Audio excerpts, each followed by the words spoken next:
Salut, c'est Élise Esther Jeune Damana. Salut. Nous réagissons par rapport à la question de la semaine. Comment savoir quand est-ce qu'on est prêt pour le mariage? Et à cet effet, nous allons réagir en deux volets. La première étape, ça sera, nous allons nous appesantir sur les réponses que les internautes ont données sur la plateforme. Et la deuxième étape, nous allons donner notre point de vue sur la question. Et pour ce faire, nous allons parler de l'aspect social et de l'aspect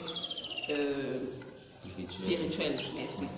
Ok, concernant la revue des commentaires, nous avons la réaction de Doc Valais Adou qui dit on n'est jamais assez prêt pour le mariage, exception faite pour l'homme.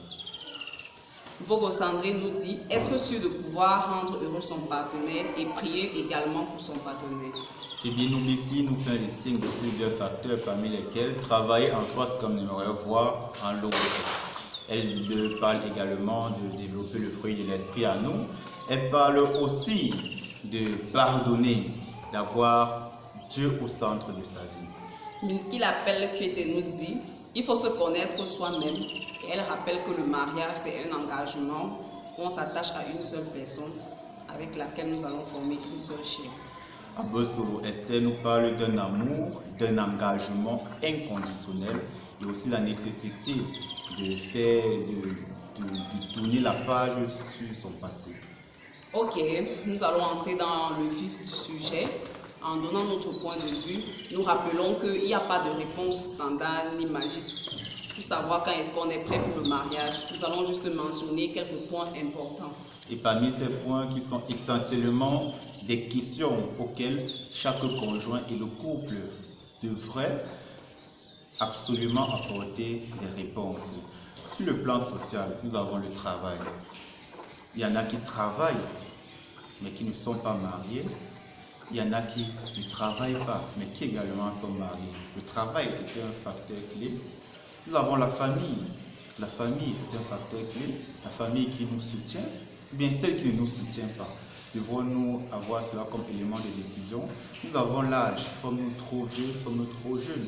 Nous avons des petits par rapport à nous qui sont mariés, également des aînés qui ne sont pas mariés. Nous avons les examens prénuptiaux, par exemple. Connaissons-nous notre Résus? Connaissons-nous notre électrophorèse? Avons-nous une maladie curable ou incurable?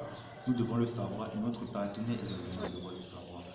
Sur le plan spirituel, l'intimité avec le Seigneur.